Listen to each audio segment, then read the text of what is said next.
সকালের আলোটা চোখে পড়তেই ঘুম ভেঙে গেল। পাশ ফিরে দেখি সৌমিক আমার গালে আলতো করে চুমু দিচ্ছে। তার ঠোঁট নামছে ঘাড় বরাবর, হাতটা ইতিমধ্যে আমার কোমরের কাছে। সে আমার নাইটি সরিয়ে আমার দিকে আরও ঝুঁকে আসে। আমি চোখ বন্ধ করে রাখি, শরীর সাড়া দে, কিন্তু মন যেন চুপ করে থাকে। আজ আমাদের বিয়ের 2 মাস, অথচ সেই প্রথম রাত থেকে এখন পর্যন্ত কখনোই আমি পূর্ণ হইনি। ও শুধু উত্তেজনা তৈরি করে, তারপর নিজেই ক্লান্ত হয়ে ঘুমিয়ে পড়ে। আমি শুয়ে থাকি, ঠান্ডা হয়ে যাই ভেতরে ভেতরে। আজও তেমনই হলো। সে কিছু সময় আদর করে, তারপর হঠাৎ থেমে যায়, উঠে পড়ে। তাড়াতাড়ি অফিস যেতে হবে বলে চলে যায় বাথরুমে। আমি শুয়ে থাকি বিছানায়, চাদরের নিচে আমার শরীর গরম, কিন্তু মন বরফ ঠান্ডা। আমি আয়নার সামনে দাঁড়িয়ে নিজের দিকে তাকাই। বয়স ২৬, শরীর সুন্দর, বুক একটু বড়, কোমর সরু, চুল কোমর ছোঁয়া। বাইরে থেকে হয়তো আমি পরিপূর্ণ, কিন্তু ভেতরে যেন ফাঁকা একটা ঘর। বিকেলে বাড়িতে একা ছিলাম। মা বাবা আত্মীয়র বাড়ি গেছেন, সৌমিক অফিসে। আমি সোফায় বসে বই পড়ছিলাম। তখনই দরজার ঘণ্টা বাজল। আমি দরজা খুলে দেখি এক ডেলিভারি ম্যান, মুখে হালকা ক্লান্তি, গায়ে কোম্পানির পোশাক, হাতে মোটা একটা প্যাকেট। ম্যাডাম, আপনার অর্ডার, সে বলল। ভেতরে আসুন। আমি দরজা খুলে দাঁড়ালাম। সে ঘরে ঢুকে প্যাকেটটা সোফায় রেখে দেয়। আমি জিজ্ঞেস করি, পানি খাবে? সে একটু থমকে বলল, নেব, একটু গলা শুকিয়ে গেছে। আমি রান্নাঘর থেকে জল এনে দিই। সে ধন্যবাদ জানায়। তোমাকে দেখতে ক্লান্ত লাগছে, আমি বললাম। সে হেসে বলল, ডেলিভারির কাজ, রোদের মধ্যে সারা শহর ঘুরে বেড়াই। তবে অভ্যাস হয়ে গেছে। আমার কি মনে হলো? আমি জিজ্ঞেস করলাম, তোমার নাম কি? সে বলল, জয়। আপনি? মালবিকা। আমাদের কথা শুরু হলো। সে জানালো ছোটবেলায় বাবা মারা গেছেন, মা ও ছোট বোন আছে। পড়াশোনার খরচ চালাতে এই কাজটা করে। তার মুখে কোনো অভিযোগ নেই, শুধু একটা স্থিরতা। আমরা অনেকক্ষণ কথা বলি। সে হেসে বলল, আপনার চোখে একটা একা একা ভাব আছে। আমি এক মুহূর্ত চুপ করে থাকি, তারপর জিজ্ঞেস করি, তুমি তো অচেনা, এত সহজে এসব বলছো কিভাবে? সে মাথা নিচু করে বলে, মাঝে মধ্যে কিছু মানুষকে দেখে বোঝা যায় তাদের হাসির পেছনে কতটা কষ্ট জমে আছে। তার এই কথাটা আমাকে নাড়িয়ে দেয়। আমি তাকিয়ে থাকি তার দিকে। চেহারাটা সাধারণ, কিন্তু মুখে এক ধরনের ভরসা আছে। সে হঠাৎ জিজ্ঞেস করল, আপনি কি সুখী? আমি চোখ নামিয়ে বললাম, এই প্রশ্নের উত্তর দিতে অনেক সময় লাগে। ঘরে নিস্তব্ধতা নেমে আসে। আমি তার দিকে এক পা এগিয়ে যাই, বলি, চা খাবে? সে একটু ইতস্তত করে বলল, খেতে পারি। আমি রান্নাঘরে গিয়ে 2 কাপ চা তৈরি করি। ফিরে দেখি সে জানালার পাশে দাঁড়িয়ে বাইরে তাকিয়ে আছে। আমি পাশে গিয়ে দাঁড়াই, তাকে একটা কাপ দিই। সে নরম করে বলে, আপনি খুব শান্ত মানুষ, কিন্তু ভেতরে অনেক শব্দ আটকে আছে। আমি চুপ করে থাকি। সে হঠাৎ বলে বসে, আপনার গলার কাছে ছোট তিলটা খুব সুন্দর। আমি চমকে উঠি, একটু লজ্জা পেয়ে চোখ সরিয়ে নিই, কিন্তু কিছু বলি না। সে বলল, ভুল কিছু বললাম? আমি মাথা নাড়ি, না, তবে কেউ এতদিন খেয়ালই করেনি। আমরা পাশাপাশি বসে থাকি। দূরত্ব খুব বেশি নয়, আবার খুব কাছেও নয়। তবু সেই দূরত্বটাই যেন একটা মুগ্ধতা কাজ করছে। তার আঙুল আমার আঙুল ছুঁয়ে যায়, আমি সরাই না। সেই সন্ধ্যা, সেই মুহূর্ত একটা অদ্ভুত অনুভবে মোড়ানো ছিল। পরদিন দুপুরে হঠাৎ আমার মনে হলো, কালকে জয় যেই প্যাকেটটা দিয়ে গেছে, সেটা বুঝি আমার ঠিক না। একটু দেখা করতে পারবে? ও এক মুহূর্ত চুপ করে থেকে বলল, অবশ্যই পারব, এখনই আসি? হ্যাঁ, আমি একা আছি। একটু পরেই ও এলো, চোখে ক্লান্তি, মুখে সহজ হাসি। আপনার চোখে আজ একটু প্রশান্তি লাগছে, সে বলল। আমি মুচকি হাসলাম, বললাম, চা খাবে? আজ আবার আমি বানাচ্ছি। সে বলল, আপনার বানানো চা খেয়ে মন নরম হয়ে যায়। আমি রান্নাঘরে যাই, চা বসাই। নিজের অজান্তেই আয়নায় নিজের মুখ দেখি। চুল খোলা, গলায় হালকা গয়না, ঠোঁটে অল্প একটা হাসি। অনেকদিন পর মনে হচ্ছিল আমি একজন নারী, শুধু কারো স্ত্রী নয়। চা নিয়ে ফিরে এলাম। জয় এবার ডান পাশের সোফায় বসল, একদম কাছাকাছি। আমরা চুপচাপ চা খাচ্ছিলাম।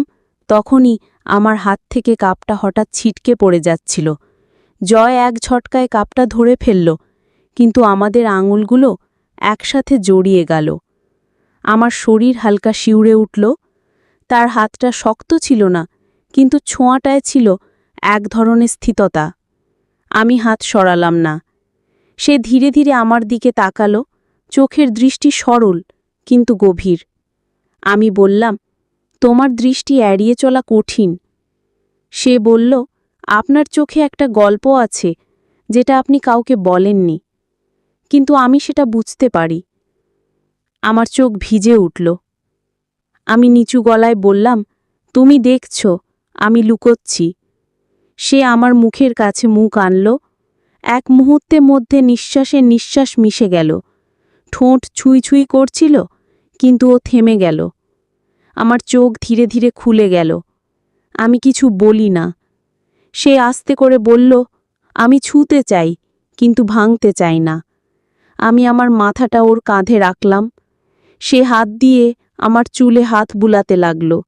আমি চোখ বন্ধ করে তার বুকের শব্দ শুনছিলাম। আমার মনে হচ্ছিল আমি অনেক দিন পর এক নিঃশ্বাসে নিজের মধ্যে ফিরে এলাম। আমাদের মধ্যে কোনো শব্দ নেই, শুধু শরীর আর মনের এক জটিল নীরবতা। কিন্তু তাতেই যেন সব বলে দেওয়া হয়ে গেল। রাত গভীর, ঘর নিঃসঙ্গ। বিছানার একপাশে আমি, অন্য পাশে ফাঁকা চাদরটা পড়ে আছে। সৌমিত ফিরেছে, কিন্তু আজও একটাও কথা বলেনি। ওর চোখে বিরক্তি। আমার অস্তিত্ব যেন তার রুটিনে বাধা। আমি জানালার পাশে দাঁড়িয়েছিলাম। হালকা বৃষ্টির শব্দ শুনতে শুনতে মনে হচ্ছিল কিছু একটা ভিতর থেকে আমাকে ডাকছে।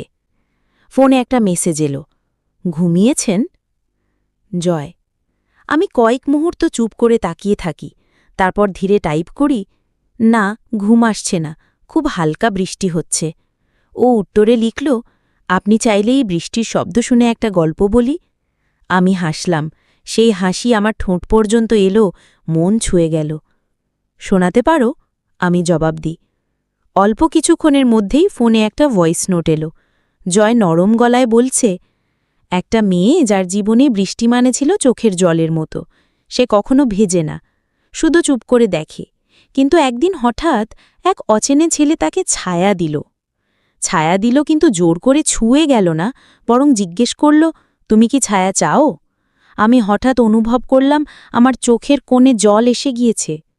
সেই রাতে আমি ঘুমালাম না, শুধু ওর ভয়েসটা আবার শুনতে থাকলাম, বারবার। পরদিন সকালটা শুরু হলো নিঃশব্দে, কিন্তু মনে একটা উষ্ণতা ছিল। আমি আয়নার সামনে দাঁড়িয়ে হালকা সাজ করলাম, অনেক দিন পর নিজের জন্য। দুপুরে দরজায় বেল বাজে।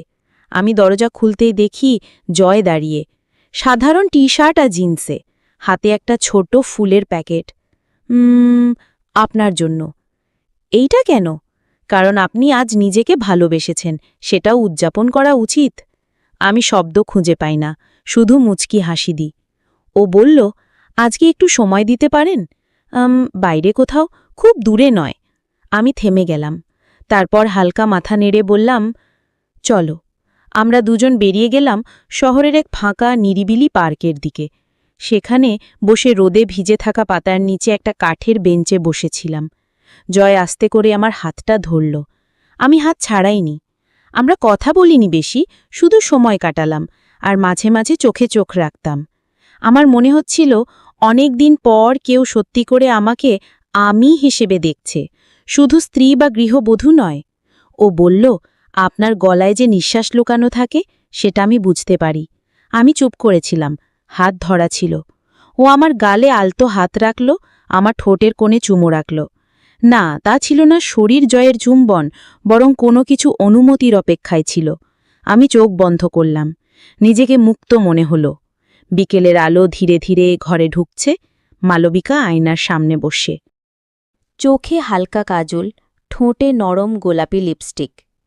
অনেকদিন পর ও নিজেকে সাজিয়েছে, কিন্তু কারো জন্য নয়, নিজের জন্য। সৌমিত এখনও অফিস থেকে ফেরেনি, কিন্তু আজ ওর ফেরার অপেক্ষা আর তেমনটা নেই। আজ মালবিকা সিদ্ধান্ত নিয়েছে সে আর অপ্রাপ্তির ছায়া হয়ে থাকবে না। হঠাৎ ফোন বেজে উঠল। জয়। আপনি কেমন আছেন? ভালো, মানে চেষ্টা করছি নিজেকে ভালো রাখতে। ওর কণ্ঠে একটা থমকে থাকা মুহূর্ত ছিল। আপনার জন্য একটা জায়গা ঠিক করেছি, চাইলে চলতে পারেন কিছু সময়ের জন্য, একসাথে, নিঃশব্দে। মালবিকা জানত এটা পালিয়ে যাবার প্রস্তাব নয়, এটা ছিল নিজেকে খুঁজে পাওয়ার সাহসের আমন্ত্রণ। সন্ধ্যের পথে একান্তে জয় মালবিকাকে নিয়ে গিয়েছিল শহরের এক ছোট্ট পাহাড়ি রিসর্টে। ওই জায়গায় কেউ জানে না ওরা কারা। সেখানে তারা একে অপরকে চেনে, আবার নতুন করে চায় জানতেও। একটি কুটির ঘরে রাতে তারা পাশাপাশি বসেছিল।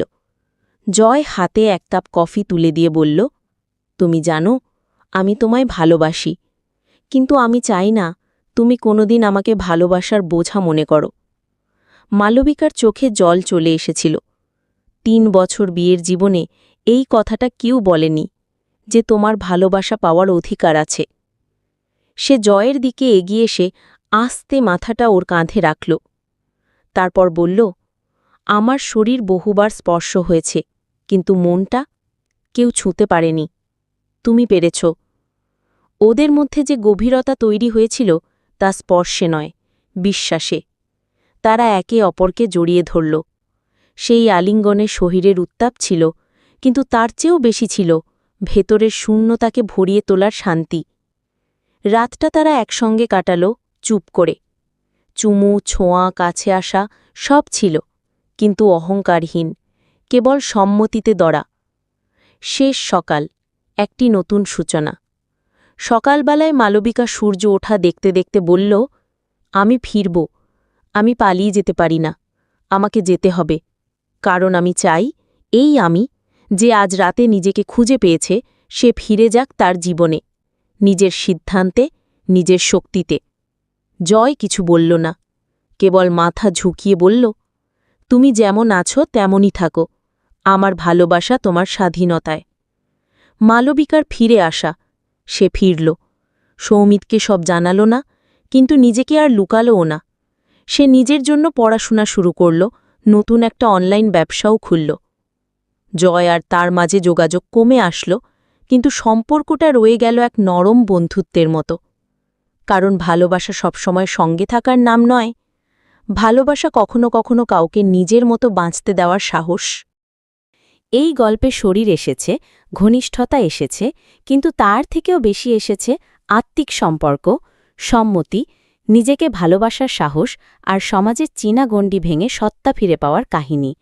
অনেক নারীর জীবনে সম্পর্ক মানে শুধুই বাধ্যতা, ত্যাগ আর নীরবতা, কিন্তু সম্পর্কের আসল ভিত্তি হওয়া উচিত ভালোবাসা, সম্মান আর সমান অধিকার।